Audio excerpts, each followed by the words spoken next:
Robotics and coding develop and teach skills in analytic, practical, critical, and creative thinking. Today, we are speaking to young people coming from the Free State province about coding and robotics. This is Free State Central News. I am Khiba. Gentlemen, welcome to our platform, and we are also honored to have young people like yourselves that are tapping into this space of technology, robotics, and coding. I believe that your ages are between 24 and 29. Yes. Yes, sir. All right. Let's start here. The first question, what is it that you offer as JP4IR Solutions? In the audio specified, no problem. Essentially, what it is, can you hear me clearly before I continue? Can you hear me clearly? Yes, you can continue. Oh, okay. So essentially, we are a intelligent automation company. What that essentially means is we provide solutions to make your home, your office, schools more advanced when it comes to the Internet of Things, or to advance with the times that we're in right now. While we did form this company to do intelligent automation, like home automation, where you control your whole house from your phone, and where you have artificial intelligence empowered cameras to monitor your whole house, to identify people and warn you in time. That's some of the things that we do. In terms of coding, we were approached by Grey College to conduct a coding and robotics program for them this year, and we saw that the uptake was so good. We tried to reach more schools with a similar concept, and they say once the training bug has bit you, it's bit you, and you'll never let go of teaching. So that's where we find ourselves now. We've started running coding and robotics classes every Saturday since last year, August actually, and now we're continuing on. So far we're running the program with Grey College, with Curious Independent Schools, and aligning deals with other institutions so that we can push our ideas. Before we give a chance to your colleagues there to also talk to us, where do you get the stamina and that inspiration to start such a very complicated business? Because I believe it's complicated because I'm not an expert when it comes to issues of technology. And to be fair, even in our country, the language of coding and robotics, it's still not there, especially in public schools. So what really inspired you guys to start such a very futuristic business? Well, it's essentially passion mixed with a bit of engineering, I guess. The love is there. Because sometimes it is tough. It is tough. But Sure.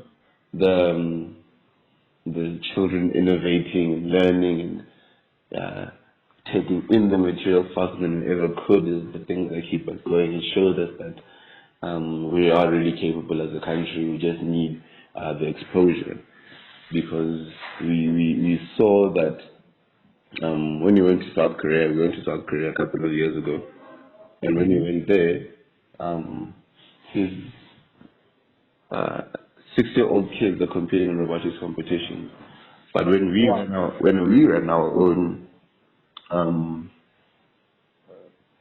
our own classes this side in South Africa, we had a 5-year-old child who was coding better than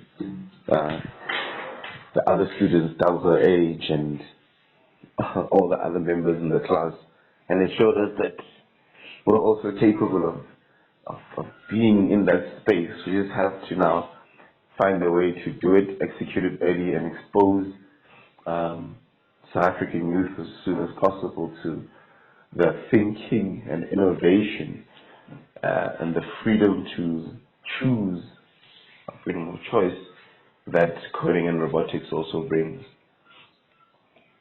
So that is what motivates us when they think beyond what you expected, and they show you that you can't limit the potential of South Africans ever. Sure. That's what keeps us. Yeah. Let me speak to your colleagues. I don't know if it's Teboho or Makgoe. Clearly, there's a gap between our country and countries like South Korea and other countries that you find in that continent when it comes to issues of coding, robotics, and technology. And I assume that this is the reason why at times you find that we are using their cell phones, we are using many of their appliances that we use at home. But how do we close that gap here in our country, especially for parents that are interested in sending their kids to your company to be taught about coding and robotics? How much do you charge? Currently, we have our weekend program that is running for only 720 rands monthly, right? So I think just as you said, closing the gap between, what other countries like South Korea are doing and what we do, here in South Africa. The main difference with them and us is essentially that they start at a young age. We don't have the opportunity to start at the age that they start, And essentially, when I started coding, I only did it in my first year of varsity. I didn't know anything about coding before that. And it's very important, like if we want to see a different South Africa, to start developing these skills at a younger age. Sure. Yes. So I also know that obviously if parents want to send their kids to you, and I believe that it's not only limited to kids or school kids, but it can also go to adults that are interested to do your courses. But obviously we know that people are also having other commitments like schoolwork, the work that they do where they are working. So how long do you take per session for someone who presumably would pay that amount that you have mentioned per month? Our classes are only about 2 hours. So for the weekend classes, with Grade College, for example, is a school. We have 2 sessions weekly, which are only an hour. And again, we try and keep, everything in a form that, you don't have to go home and try working from home, Working from home is just an addition. If you want to carry things, we just believe that everything can be kept between your brains. So we give you as much knowledge as you can take in and keep so that you don't have to be worrying about, but how do I go and do this? We come back again the next day because we do a lot of emphasis on, a certain topic when we do our classes. So, sure. Yeah. Okay. Just to give also one of your colleagues a chance to also speak to us, you can pass the mic there. Where did you guys study about technology, robotics, and also robot operating system, which I think in your language you call it ROS? Yes, ROS, robot operating systems. Mm-hmm. Okay, essentially, we are engineers, like the 4 of us. We have engineering background, like Pule. He studied mechatronics at the University of Cape Town. Paul has masters in electrical engineering. He started with computer systems engineering from UT, and what he didn't mention also was that he was also my lecturer at CUT. I also studied computer systems engineering, and He studied electrical engineering. So with programming or coding, once you know one language, it's easy for you to maneuver around so many languages. So, because it's just the structure that differs when it comes to coding, when it comes to programming. So next, when you went to South Korea, already you were exposed as engineers in this field. So this means that your business is not a manga business. You are not taking any chances. You know exactly what you do. This is what you have studied for. Yes, and again, something that is amazing that happened while we were still at South Korea is that we participated in their competitions, of which Paul came up with the design that they loved so much, and the company owner asked that they could put that program, that Paul design, in their syllabus. So that's how good we are. Wow. So I don't know, you would also just pass it to your colleagues there. One of the questions that obviously one would ask, because this is a business, I spoke about learners, school learners that could be your potential client. But according to your objectives as a business, who is your target market? Well, I think our business is open to anyone that wants to do coding, in as much as we focus on, schools from primary school, or actually from grade 2 specifically, all the way till grade 11, right? But anyone that is interested to learn more about coding and robotics, regardless of the age, you can be 43 years old and you want to learn, what coding is, just a basic form of coding, or you want to go, deeper into coding, as well. And okay, I'll just pass on to, Junior to just, give more on that. Yes, in terms of coding, as Paul says, ideally we would like to open it to anyone, but we are at the moment focusing on schools because we know that this is going to be a compulsory subject as from next year, I believe, for all the schools in South Africa. So we're trying to give those who are open to it a little bit of a jump start into what they are going to expect for next year, because we understand that not all the teachers are as passionate as we are when it comes to, your coding and robotics and the possibilities that it brings.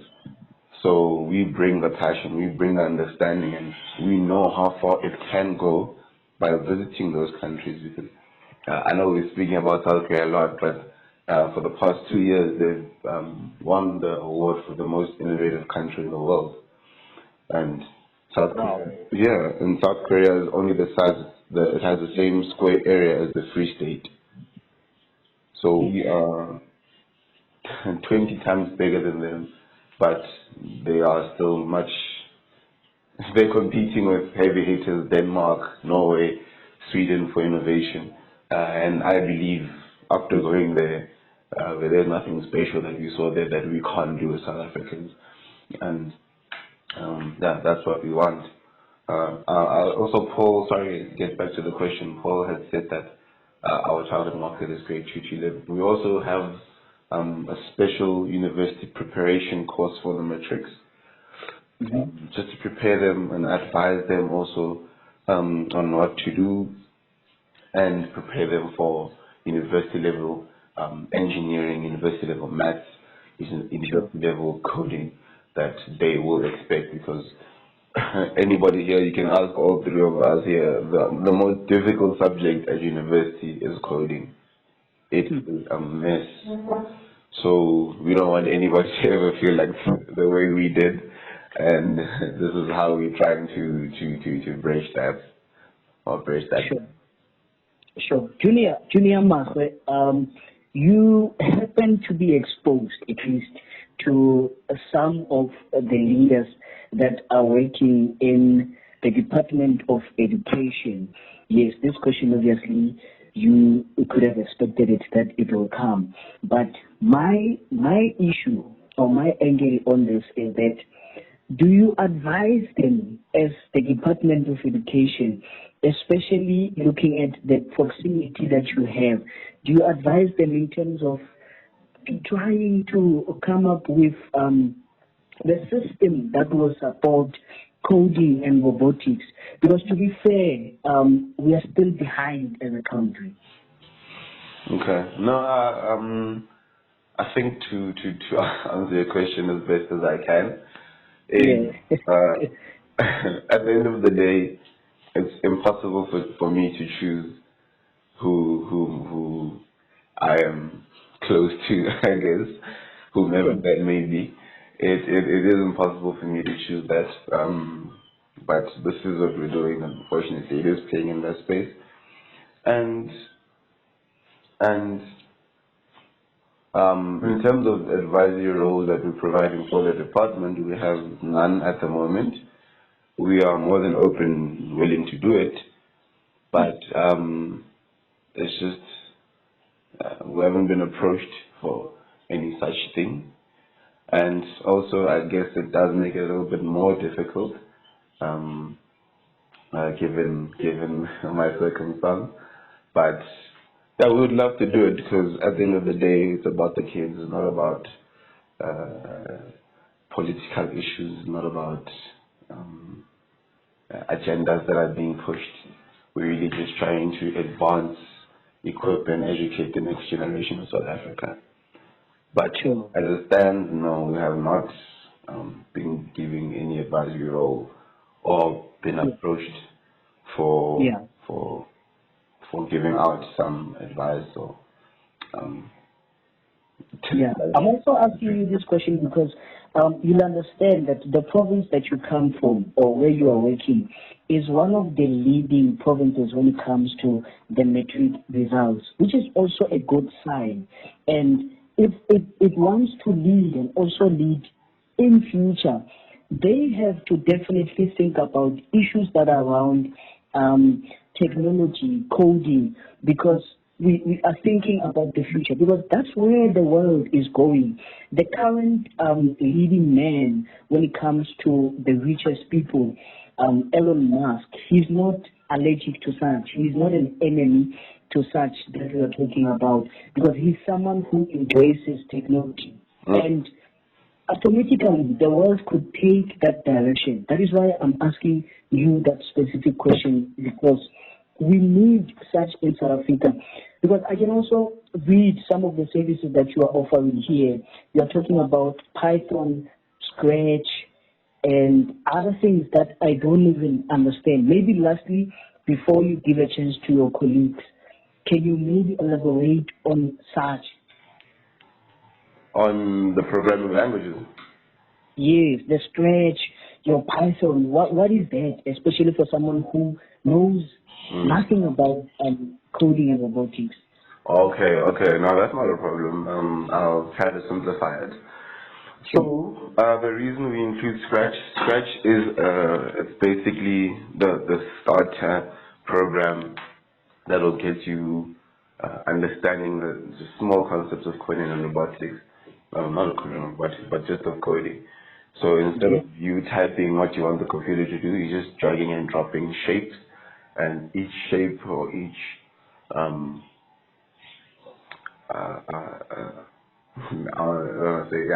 let's say each shape or each block does a different function. And the nice thing about it is that you can see the effect that each block, if I can say, has in real time, because on the left of the screen you're gonna have your interface, and then on the right of the screen you just have a place where you drag and drop all these different things. So it's a start to understanding coding. And after you do that, you move on to your Python. Python now is the most popular language in the world, most popular programming language in the world. That's what we use for artificial intelligence. That's what we use for data sciences, data mining.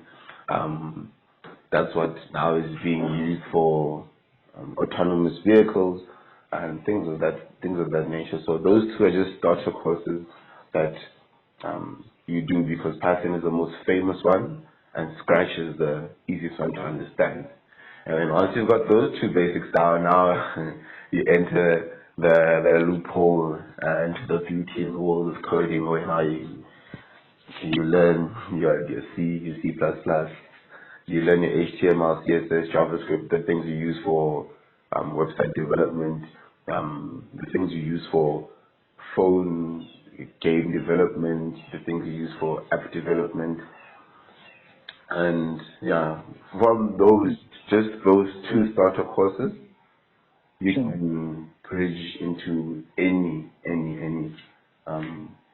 field or programming language that you do want. You'll be able to understand each and every one now. It's just going to be how does this one differ from that one? Like the syntax will just be a little bit different. Syntax just means how do you say hello Gaso versus how do you say hello in English. One is do and one is hello, but they're both the same thing. So that's what we mean by going on to different programming language. You just learn what is hello or how do you write hello in that other language. That's the best way I can explain it, I guess. So that's fine. Yeah. I mean, Paul is better at explaining it than Paul and Max, but yeah, that's what it is. We are talking to young people. They are from Free State. Their company is JP4IR Solutions. We are talking about coding and robotics, specifically technology. They are defining themselves. When you visit their website, you see they are saying that they are a young, dynamic company which specializes in innovative and efficient problem solving. Before I ask you guys the last question, the importance of creating jobs and also having your own company as a black young man, why is that important? Okay, I think starting off with a bit of my background, right? And as Max had mentioned, I started off as lecturing at CUT, right? And yeah, I had a lot of students, that went through, but, in the end, again, most of the students would be like, okay, I passed, but I still do not understand. I did all of these courses and I don't know how to put them to use. I think that's where, our whole unemployment thing comes from, to say, we have a paper that says I can do this, but in actual fact, I can't do this, So, again, bridging that gap to say some of the, people that finish now don't have the necessary skills, to get into a certain field. And there are jobs that are open out here where, you're required to have, so many years of experience in coding. And yes, I, for one, am self-taught in a lot of things. In as much as I did electrical engineering, I have a master's degree, but most of the things are self-taught. So in some of the jobs that I had applied previously, I got jobs, but without any experience from, industry to say I did this in industry, but I've been doing this, at home, the whole coding thing, things like 3D printing, they don't teach that in high school. They don't teach that in varsity, but I went down, taught that myself, how things worked. I got a job, doing 3D printing, where, I had no previous experience again. So again, if you see a gap in industry to say, okay, they're looking for programmers, for example, it means you need to build yourself in that field, that they're looking for, right? Sure. And we just but do you yes, just to come in there, but do you as a company at the moment able to create jobs or give jobs? Currently we have a very few people that we have in our company, right? Since we're focusing on, coding and robotics, we do a bit of, product development here and there. And yeah, I normally, again, get calls from, former students who say, I don't have a job, I'm looking for something to do. So I'll just call them in, maybe give them a few skills on what they can do, and then, we'll start doing things from there. So our main focus, yes, is on coding and robotics, and we have a team that we're actually using for that, since, we can't be in like 5 different places at the same time.